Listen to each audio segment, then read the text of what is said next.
Ayo, nanja-judge ng tao. Medyo na-excite ako. Hindi nyo pa nga nakikita yung rides ko eh. Sa mga napupuntahan ko. So, mga tao nakadito. Oh. Ayun na oh. Bumabanat na oh. Ano ba may Facebook, nag-YouTube. Oh, ayan.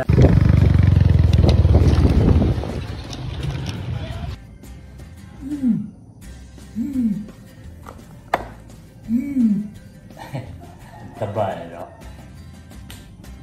Today is the day. So, hindi ko masabing same ride nung aking VJ day ride. At uulan. Makabuti tayo ng ulan. Pangalawa, may school. So, hindi tayo pwede magmabilis. Hindi na tayo talagang mabilis lang. Chill ride. Ay! Okay na! Dala ko na yung bago na interior. Pero ano, extra lang yan. Ito na. Ito yung ano, gamit na. Pera, just in case of emergency. Bomba. Ito. So, mag-a-adjust pa rin tayo.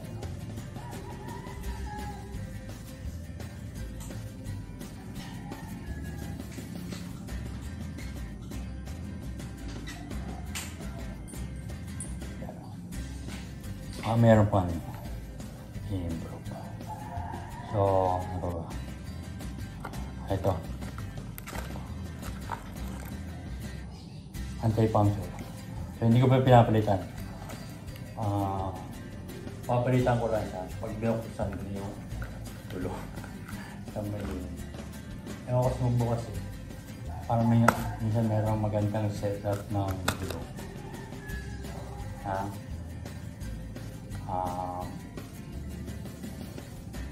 Asan meron?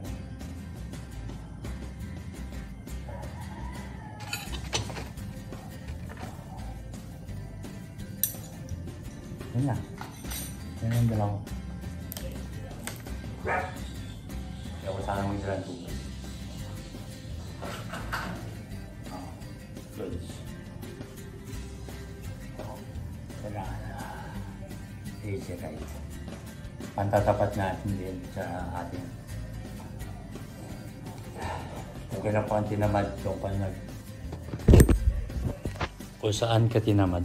Tamad na tamad na mag-ride. Doon ka pa nag-29. So, sinuho naman na.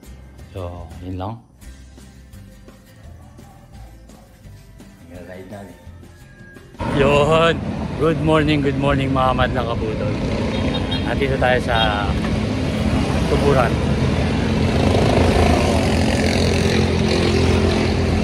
Ito sea oil, yan yung magiging ano natin.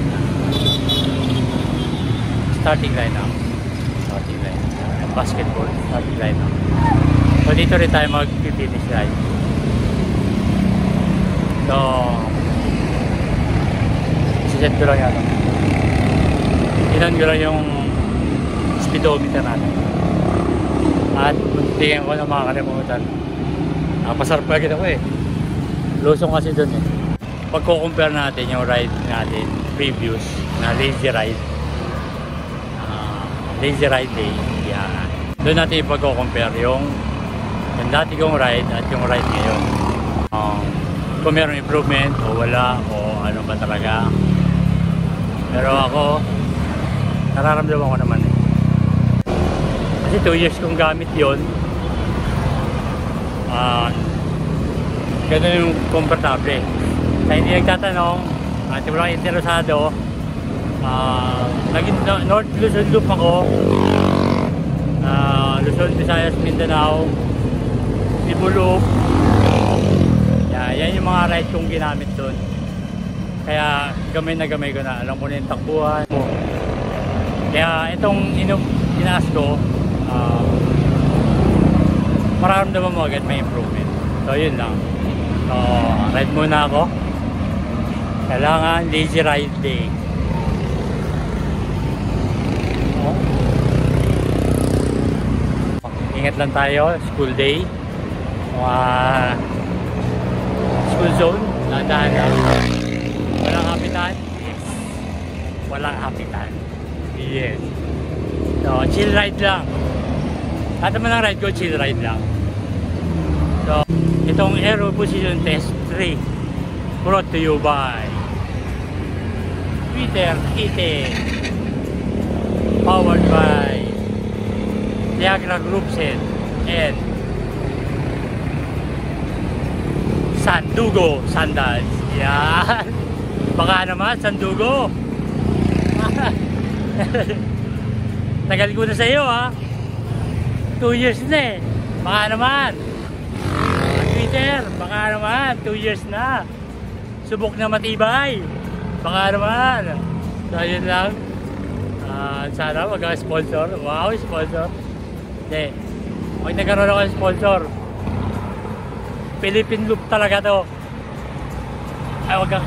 Ay. Cebu Loop nga nagagawa eh. North Luzon nagagawa eh. Mindanao eh. Luzon to Mindanao nga nagagawa eh. Philippine Loop pa? Ayun. Wag ako. Iba na lang. Wag yung mahina. Wag ako. Mga malalakas na lang. Yan. Medyo na-excite ako. So, mga tao nakatingin. Di ba? Kaya katingin-tingin kayo. Hindi yung ano, talaga kayong mga viewers talaga, hindi o haters o ano eh. Nasa Mindanao ako, kailangan nag-iingat. Ito nasa city ako, komportable ako dito. Kahit hindi ako tumingin sa kalsada, okay lang. Pero pag nasa labas ka na ano, city, hindi natin trust yung tao. Yun ang ibig sabihin ko. Ha? Kaya tingin-tingin lang, hindi natin alam ang tao dito sa Mindanao. Ako po ay taga Batangas, lumaki sa Batangas. Okay? Ha? So yun lang, magra-ride na ako.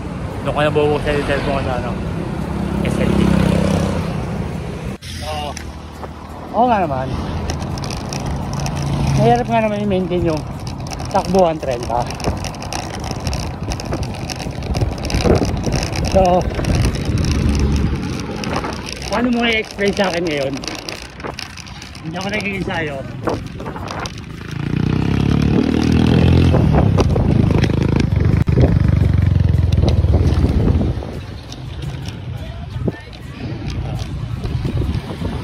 Kita niyo yan? Hindi kasalanan ng motor yun. Kasalanan ko yun. Yun yung sinasabi ko. Nakapatigil tuloy yun. So, school zone eh. Marami mga estudyante. So, dahan-dahan lang tayo. Para may excuse ako para magpahinga. So, anyway. So, nakita niyo yun. Kung tinuloy ko yun,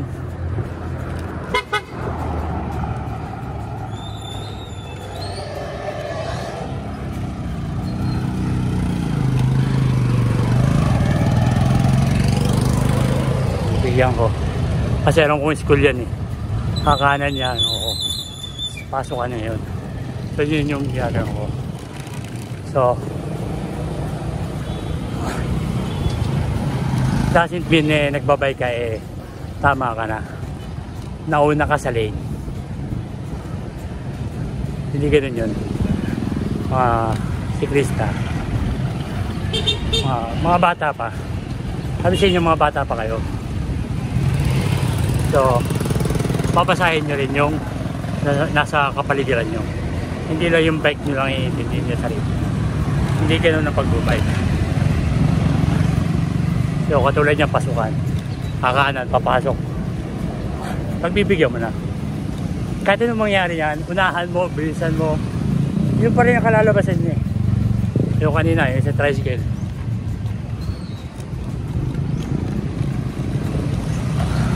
Kasi nagbibideo ko eh.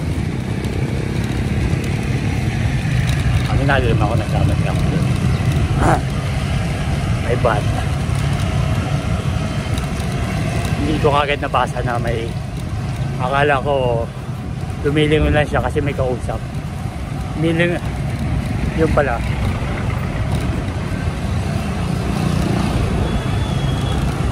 Meron siyang pasahero nasa tabi.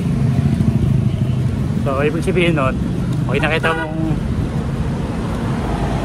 mong tatabihin siya, o alam mo may pasahero yung sasakyan at meron sa tabi, matik yun, magsasakay yun.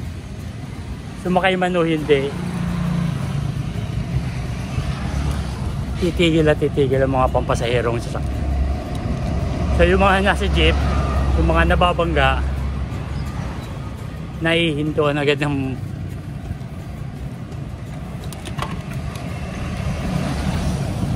jeep, nababangga sa jeep. Yun na yun.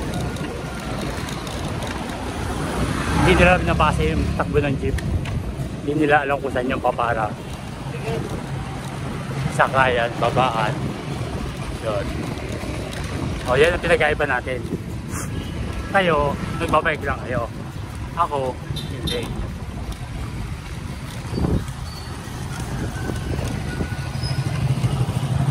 Ako, binabasa ko. Yun din ako magmaneho ng sasakyan. May signal man o wala, at alam mo nang dahan-dahan, ibig sabihin, pwedeng kumanan, pwedeng kumaliwa. Kasi babanatan ko na. May naghihintay sa likod.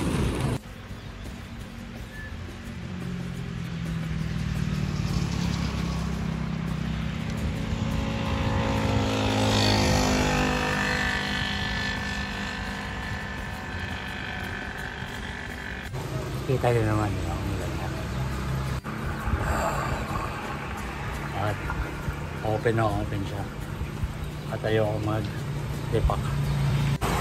Sa mga nagtatanong kung paano mag-bike fit, nag-aaral ako.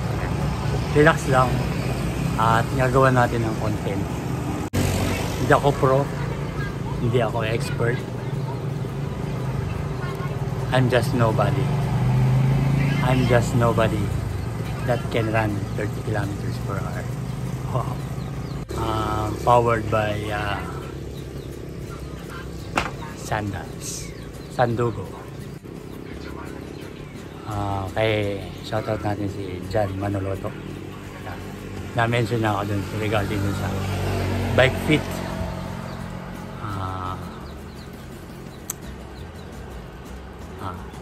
Nabanggit niya yung pangalan na Boss Budol. So naisipan ko na palitan yung pangalan na Boss Budol dahil tayo ay si Kabudol. Yeah. Shoutout sa John Manoloto. Thank you. Flattered naman ako. Boss talaga ang tawag sa akin. Hindi naman ako boss. Regular person na pwede nyo lain. Okay lang. Kaya naman talaga sa social media. Pwede kayo manlait. Pwede nyo sabihin na mukha akong adik kasi sobrang payat ko na. So, okay lang yan. Walang problema yun sa akin. Aminado namang adik talaga ako. Adik talaga ako sa bike. So,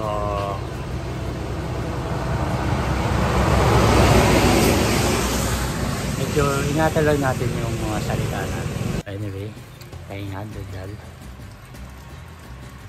Naulan. Pahinga. Hindi ko may set na niya. Hindi ko masabi yung set ko na. Umulan eh. Kailangan na eh. Dire-diretso. Walang pahinga. Parang katulad naman. Okay lang. At least meron tayong reference tayo. Update tayo sa mga bike. Parang medyo may mali pa. So nararamdaman ko sa ganito. Parang meron sumasakit. Parang may mali doon sa palda. So kailangan ko pa siyang itaas ng konting.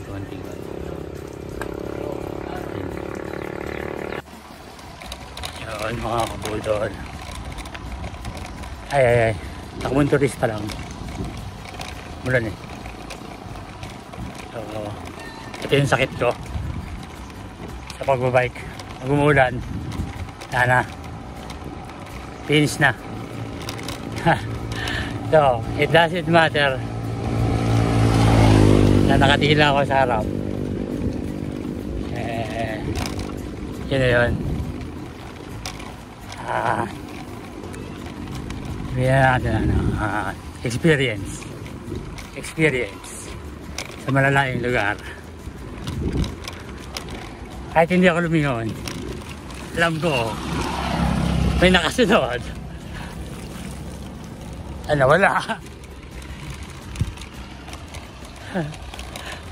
siya. May sumusunod eh. Tropa, halika, tropa.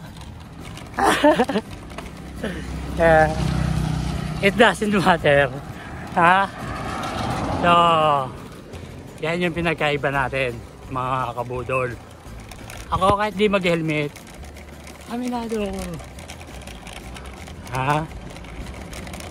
Hindi ko naman yung concern nyo. Ano na tayo? Okay? Salamat sa mga concern. Bakit hindi ako nag-helmet? Hindi ako, okay lang yun. Good. Thank you sa mga concern. Mga, followers, mga ganyan. So, bilang eksperyensado na siklista, na driver. Dito ka, ayan lang. Kahit hindi ako tumingin, ano naman eh, nararamdaman ko naman meron tumitingin, meron sumunod. So yan yung pinagkaiba natin. Pag naglo-long ride ka at nakakapunta ka sa ibang lugar,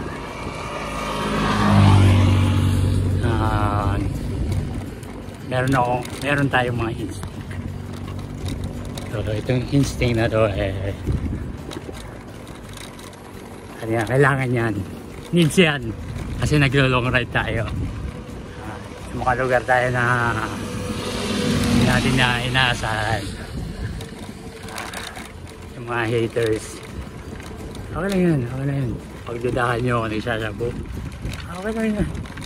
Wala akong pakialam. At least buhay ako. Kayo nanja-judge ng tao. Ako hindi lang ako umiikot ng Pilipinas, sinusuyod ko pa ang Pilipinas. Yang hiya naman ako sa inyo, sa mga nag-judgmental. So si tropa ay tropa, naramdaman na kita eh, na nakasunod ka eh. Ari ko sakit yun diba? Ako ba may Facebook, nag-YouTube, ayan diba? Ako malayo pinupuntahan ko, doesn't matter balasubas ako sa daan.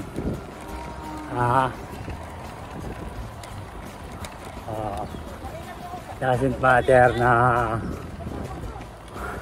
di kayo sumabay. Siyempre yung sasabay sa inyo, agabayan nyo rin, alalayan nyo, diba? Ganun yun, ganun ang siklista, hindi yung pakakarerahan. Nakita nyo lang mabilis ako, karera na, nakita nyo mabilis yung takbo ko. Mga bata talaga, sarapan eh. Ang karera nyo, karerang bata eh.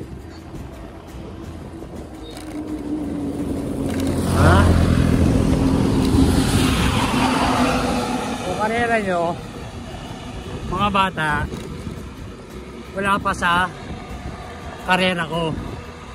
Karera nyo, pambata yan. Yung mga napapanood nyo, para sa akin ha, hindi sa pagmamayabang. Kaya nyo yan. Pero kung naabutan nyo yung kabataan ko, kabataan, ano? Late na ako nagbike. Papakita ko sa inyo yung picture. Yan. Ganyan ako magbike. Kaya ako, humble lang ako. Kayo, bata pa kayo. Pagdaanan ko na yan. Pagdaanan ko na maging mabilis. Pagdaanan ko na rin maging mayabang. Ayan. Pero yung hahamakin nyo lahat ng siklistawag. Okay na.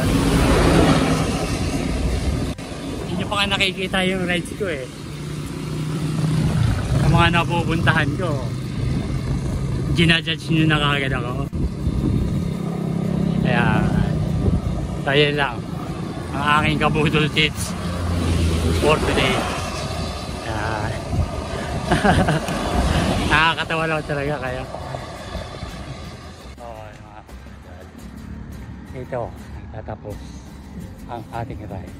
Ang Aero Position Test 3. Ganyan naman. Usual, umulan. Wala tayong magagawa dyan.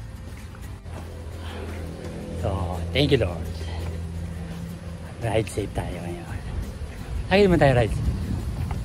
Siyempre, hindi naman natin nagawa yung ating nagpasan yung ating average previous ride na lazy ride na 29 average kph. Hindi ko na kailangan patunayan. Hindi ko na kailangan patunayan. Sa ngiti pa lang successful na. Yeah. May nakilala tayo. Bagong rides din. After 2 years, may nakilala na rin. So nagaya na mag-ride. Magaya na ano. Okay lang, sama ako. So ako sabi ko ako yung mag-ride kasi wala akong trabaho sa Amerika. Sa ganun. Hindi ako tulad nyo at magkaiba tayo ng pagkatao. So budol tips, kabudol tips,